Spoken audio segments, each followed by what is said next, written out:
Going on, everybody? This is your boy Shaun from High Chicago. Just want to kind of do a little impromptu conversation about what's on my mind. So recently, a 31-year-old man named Kedar Muhammad was shot and killed in one of the Chicago South suburbs. Unfortunately, this past week. And while I didn't know him personally, um, my sister did, right? And he was a very good friend of hers, and unfortunately, he's been taken away from her too soon. And the amount of hurt and pain and suffering that she's been going through, her close friends have been going through, people that went to high school going through, his family's going through. Um, it's unimaginable. And it got me thinking about how we really got to do a better job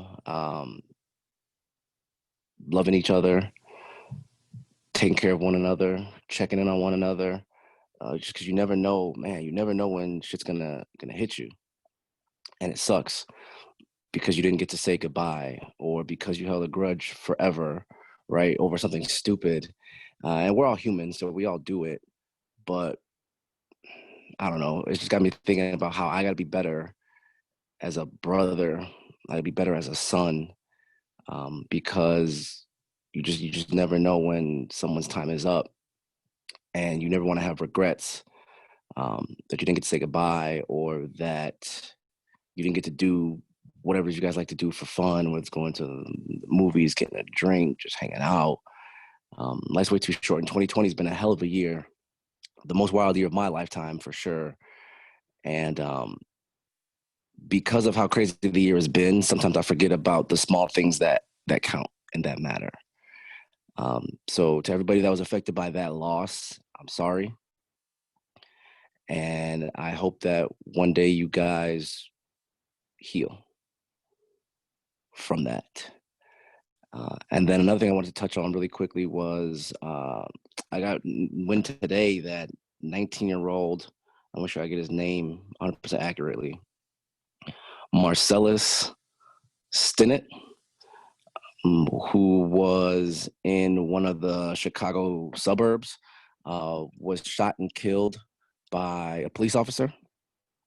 And once again, it's an unarmed Black man that suffered at that, right? I'm 30 years old. I'm Black. And every time I hear one of these stories, it cuts me real deep because I don't get the logic. I don't understand the excuses. I don't understand how the hell this keeps happening over and over and over. And it's the shit that frustrates me the most are the cops that say they're fearful for their lives. They're fearful for their safety when these people are unarmed. How can you be fearful of someone who has fists, or let's say they have a knife, right? And you have a gun? You have the upper hand in every single scenario that involves you with a gun and the other person being unarmed. This kid was 19 years old. His family has to do the unimaginable, the unthinkable, and bury their child. And I don't know what to do. I don't have all the answers, right? You see, defund the police, you see, abolish the police. Somebody's got to do something somewhere because this shit it's been out of control, right? But I don't know. I guess it's going to continue to spiral out of control, and police officers are going to continue to show how little they give a fuck about Black people, right? Um, because even if the officer involved gets arrested, there's no guarantee that the family or Marcellis is going to get justice, right? We see what's going on in the Breonna Taylor case right now and how wild this is. Um, and it's like, why do we have to continue to feel less than and continue to feel like our lives don't matter? Why? Every day. It's always something, somewhere.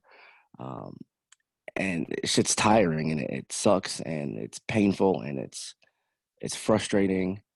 And I just want to know who out there can make a difference, who can be the difference, who can be the agent of change for what's going on in the world, because it's sad and it's frustrating to see. And again, Marcellis was 19 years old, 19, and had a long life ahead of him that was taken again by a police officer shooting him while he was unarmed.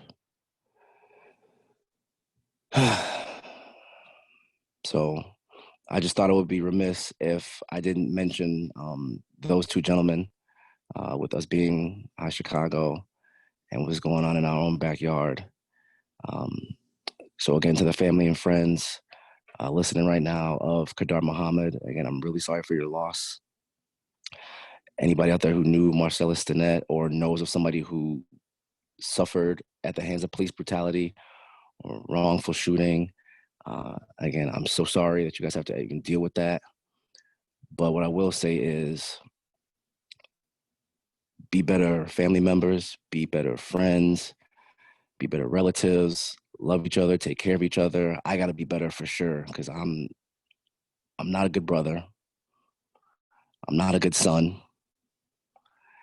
And I love my family and I hope they know that, right? But my actions don't show what my words say. And so I got to do better. Um, because again, in 2020, everything's crazy. You just don't know what the hell's going to happen to who.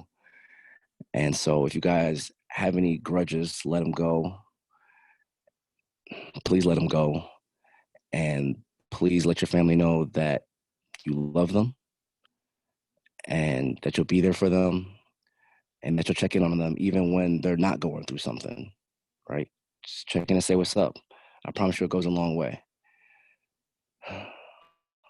But that's all I got for right now, Chicago. Until next time.